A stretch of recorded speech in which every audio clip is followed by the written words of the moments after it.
राजस्थान के 21 जिलों के लिहाज से आज बेहद महत्वपूर्ण दिन रहा, लेकिन जिसने इस योजना का खाका तैयार किया था राजस्थान की पूर्व मुख्यमंत्री वसुंधरा राजे सिंधिया। अब क्या बीजेपी ने वसुंधरा राजे सिंधिया को पूरी तरह दरकिनार कर दिया है? क्या प्रधानमंत्री नरेंद्र मोदी ने वसुंधरा राजे सिंधिया को अब किनारे कर दिया है?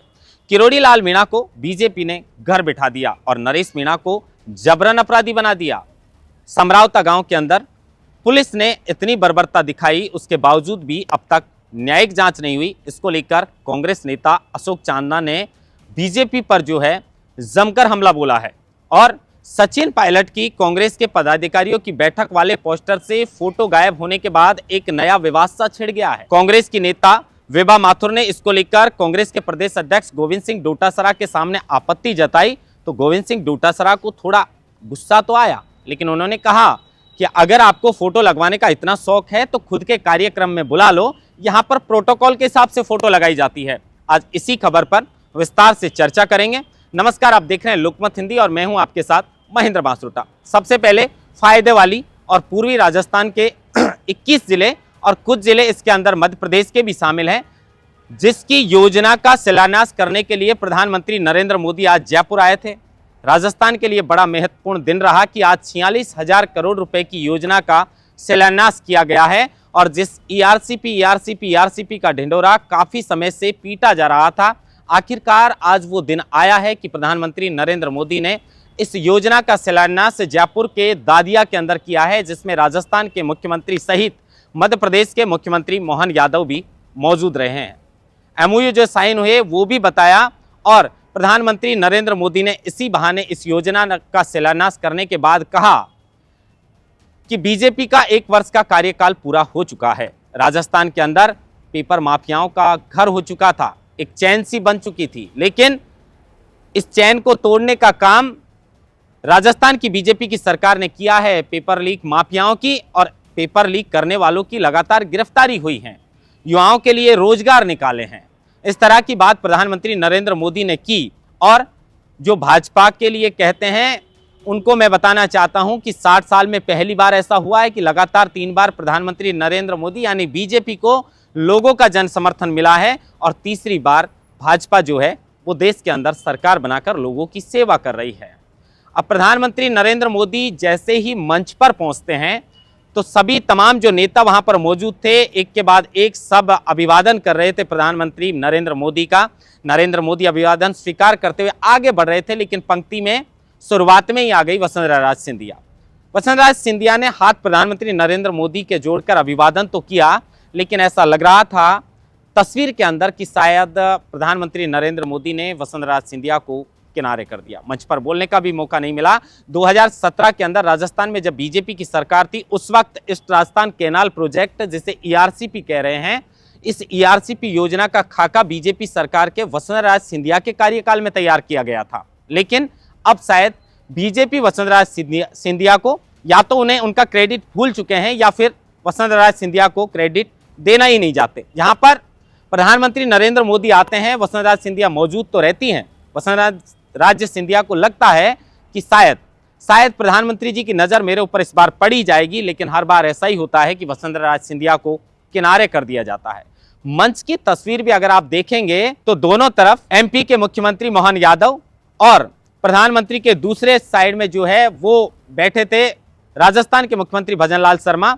प्रधानमंत्री और राज्यपाल दोनों बैठे थे, उनके बगल में दोनों जो मुख्यमंत्री हैं एमपी और राजस्थान के वो बैठे थे और वसुंधरा राजे सिंधिया इस पंक्ति में आखिरी छोर पर आपको नजर आएंगी।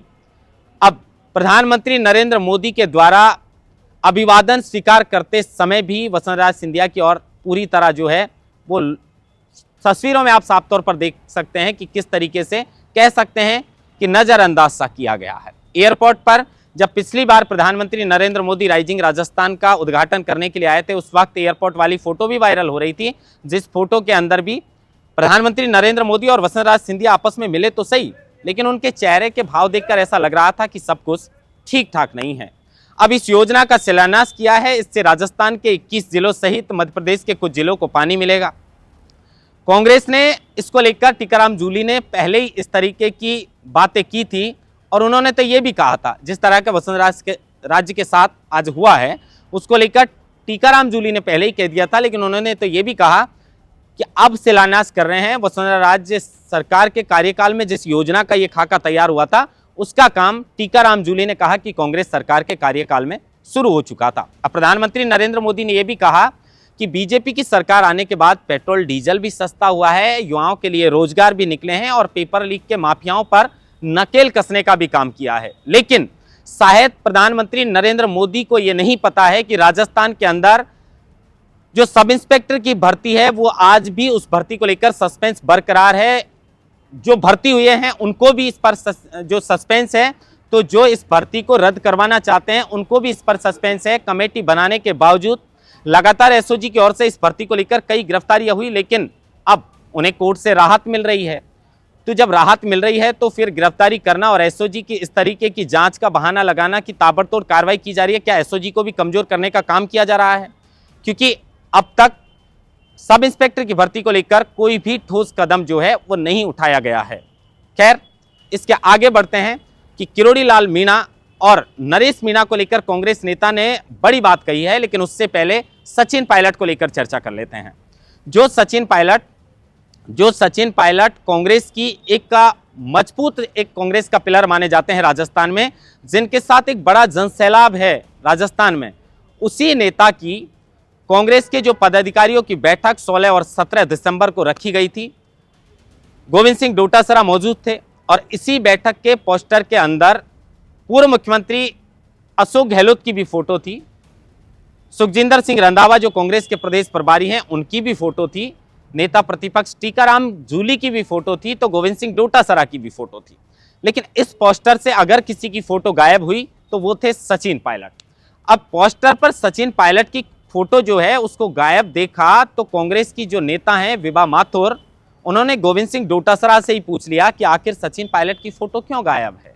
तो उन्होंने कहा कि पार्टी के प्रोटोकॉल के हिसाब से पोस्टर में फोटो लगाई जाती है और प्रोटोकॉल के हिसाब से ही फोटो लगाई गई है। अगर किसी को इससे आपत्ति है तो वो खुद के कार्यक्रम के अंदर उन नेताओं को जगह दे, लेकिन पार्टी के पोस्टर में तो पार्टी के प्रोटोकॉल के हिसाब से ही फोटो लगेगी। इसको लेकर विभा माथुर भड़क गई। दरअसल विभा माथुर जो हैं वो राजस्थान के पूर्व मुख्यमंत्री स्वर्गीय शिवचरण माथुर की बेटी वंदना माथुर की बेटी हैं और सचिन पायलट गुट की नेता मानी जाती हैं। अब विभा माथुर ने जैसे ही ये फोटो पोस्टर से गायब देखी, उसके बाद गोविंद सिंह डोटासरा और विभा माथुर के बीच काफी बातचीत इस बात को लेकर हुई और नाराजगी भी विभा माथुर की ओर से जताई गई। लेकिन गोविंद सिंह डोटासरा ने पार्टी के प्रोटोकॉल का हवाला दिया और आने वाले समय के अंदर जो कह सकते हैं कि कांग्रेस के अंदर कई बदलाव किए जाएंगे और नए जो पार्टी के अंदर संगठन के अंदर बदलाव जो करने हैं उसको लेकर भी गोविंद सिंह डोटासरा ने ये प्रदेश के जो पदाधिकारी हैं उनकी बैठक बुलाई गई है। मंडल स्तर पर क्या किसे नियुक्त किया जाएगा, इसको लेकर भी इस बैठक के अंदर चर्चा हुई। अब देखना यह होगा कि क्या आने वाले समय में इस तरीके की आपत्ति सचिन पायलट की फोटो को गायब होने को लेकर विभा माथुर ने जताई है, तो क्या आने वाले समय में गोविंद सिंह डोटासरा इसी तरह चाहेंगे कि सचिन पायलट की फोटो पोस्टर से नदारद रहे, या इस फोटो को लेकर अब कोई राजस्थान में नई राजनीति छिड़ सकती है? क्योंकि वैसे ही कांग्रेस की राजस्थान के विधानसभा चुनाव और विधानसभा के उपचुनाव में करारी हार हुई है। खैर वो बात अलग है कि इसी के बीच में जो लोकसभा का चुनाव हुआ था, कांग्रेस ने इस चुनाव के अंदर शानदार जीत दर्ज की थी। 11 सीटों पर इंडिया गठबंधन के साथ जीत दर्ज की थी और कांग्रेस को जो 25 सीट लगातार बीजेपी की आ रही थी 10 वर्षों से, अब उस बीजेपी को 11 सीटों का राजस्थान में बड़ा नुकसान हुआ था। लेकिन विधानसभा उपचुनाव में कांग्रेस की लाज कह सकते हैं कि दौसा की सीट जीतने के बाद बच गई। 6 सीटों पर कांग्रेस की हार हुई थी। तो आने वाले समय में सचिन पायलट को लेकर क्या कुछ कांग्रेस में होगा, क्योंकि लोग तो ऐसा कयास लगा रहे थे कि गोविंद सिंह डोटासरा का समय पूरा हो चुका है, इसलिए आने वाले समय में कांग्रेस के संगठन में कई बदलाव होंगे और गोविंद सिंह डोटासरा की छुट्टी हो सकती है। इसकी जगह किसी और नेता या सचिन पायलट को जो है वो जगह मिल सकती है। 2028 को लेकर भी कई रणनीति कांग्रेस को तैयार करनी है, विपक्ष की भूमिका भी निभानी है। और अगर इस तरह बड़े नेताओं की फोटो पोस्टर से नदारद होगी और पार्टी में अगर 2 गुट बनेंगे नेताओं की फोटो को लेकर, तो यह कांग्रेस पार्टी के लिए भी अच्छी खबर नहीं है। देखना यह होगा कि आने वाले समय में कांग्रेस इस फोटो वाले सीन में क्या करती है। क्या पायलट को पोस्टर में फिर से एंट्री मिलती है या इसी तरह गोविंद सिंह डोटासरा और कांग्रेस का प्रोटोकॉल जारी रहता है। अब नरेश मीणा को लेकर और किरोड़ीलाल मीणा को लेकर बड़ा बयान दिया है। बड़ा बयान दिया है कांग्रेस के नेता अशोक चांदना ने बूंदी के अंदर। अशोक चांदना ने कहा कि बीजेपी ने किरोड़ीलाल मीणा को घर बिठा दिया है। अब अशोक चांदना ने किस तरह से ये बात कही है, क्योंकि किरोड़ीलाल मीणा तो सरकार में कैबिनेट मंत्री हैं। खैर वो बात अलग है कि लोकसभा चुनाव हारने के बाद उन्होंने इस्तीफा दिया था, आज तक वो इस्तीफा मंजूर नहीं हो पाया। विधानसभा के उपचुनाव में उनके भाई जगमोहन मीणा को पार्टी ने टिकट भी दिया। अब पार्टी ने टिकट देने के बाद अगर वो चुनाव हार जाते हैं तो वो बात अलग है कि उन्होंने भीतर घात के भी आरोप लगाए हैं कि कुछ अपने ही जो हैं उन्होंने हमारे साथ धोखा किया है। तो अशोक चांदना ने इस तरह की बात क्यों की? क्या अशोक चांदना को इसलिए लग रहा है क्योंकि कैबिनेट मंत्री होने के बावजूद किरोड़ीलाल मीणा पर उन्हीं की सरकार में एसएचओ की ओर से एफआईआर दर्ज की गई है? वो रात वाला मामला जिसके अंदर एसआई के आंदोलन की तैयारी कर रहे छात्रों का आंदोलन कुचलने के लिए महेशनगर की थाना प्रभारी कविता शर्मा रात को कार्रवाई करने के लिए पहुंच जाती हैं, और बाबा किरोड़ीलाल मीणा को जैसे ही इस मामले की सूचना मिलती है मौके पर पहुंचते हैं तो दूसरे दिन पता चलता है कि किरोड़ीलाल मीणा के ऊपर ही इस मामले को लेकर एफआईआर दर्ज हो जाती है। अशोक चांदना ने किरोड़ीलाल मीणा को लेकर बात कही है, लेकिन नरेश मीणा को लेकर भी बड़ा बयान अशोक चांदना ने दिया है। अशोक चांदना ने कहा है कि नरेश मीणा इतने बड़े अपराधी थे नहीं जितना बड़ा अपराधी बीजेपी ने उन्हें बना दिया है, और बीजेपी ने अपराधी क्यों बनाया इसकी वजह भी अशोक चांदना ने बताई है। अशोक चांदना ने कहा है कि बीजेपी को मीणाओं के वोट नहीं मिले और उसी की ठेस निकालने के लिए नरेश मीणा को जबरन अपराधी बना दिया गया है। नरेश मीणा इतना बड़ा अपराधी नहीं था। अशोक चांदना पूरी तरह नरेश मीणा के समर्थन में नजर आए तो उन्होंने कहा कि आज तक वो कैसे बाहर घूम रहे हैं जिन्होंने समरावता गांव के अंदर पूरी रात माँ बहनें और जो बुजुर्ग हैं उन पर ताबड़तोड़ लाठियां बरसाई, और जो वो मंजर रहा हम भी तस्वीरों में कई बार उन तस्वीरों को बता चुके हैं खबर में कि किस तरह का वो मंजर रहा। उन लोगों ने पूरी आप बीती बताई कि किस तरीके से पुलिस ने उनके साथ बर्ताव किया। अब अशोक चांदना ने इस पूरे मामले को लेकर न्यायिक जांच की मांग की है और कहा है कि अब तक इतनी बड़ी घटना होने के बावजूद भी आखिर बीजेपी इस मामले की न्यायिक जांच क्यों नहीं करवा रही। खैर इंतजार इस बात का रहेगा कि जो पीकेसी ईआरसीपी जो योजना है पार्वती काली सिंध और चंबल इस राजस्थान कैनाल प्रोजेक्ट, जिसका शिलान्यास आज प्रधानमंत्री नरेंद्र मोदी ने जयपुर के दादिया में किया है, अब ये योजना कितनी जल्द धरातल पर उतर पाती है। और अगर ये योजना जल्द धरातल पर उतरी तो राजस्थान के 21 जिलों सहित जो एमपी के कुछ जिले हैं उनमें फिर से खेतों में हरियाली लौटेगी। किसानों के लिए ये बड़ी राहत की खबर है, बड़ी खुशखबरी है कि अगर ये योजना जल्द धरातल पर आती है तो किसानों की बंजर जमीन जिसमें दशकों से अन्न पैदा नहीं हो रहा, अगर ये योजना के तहत जल्द पानी आता है सिंचाई और पेयजल के लिए तो किसानों के खेत में फिर से हरियाली लौटेगी। महेंद्र बांसटा, लोकमत हिंदी, जयपुर।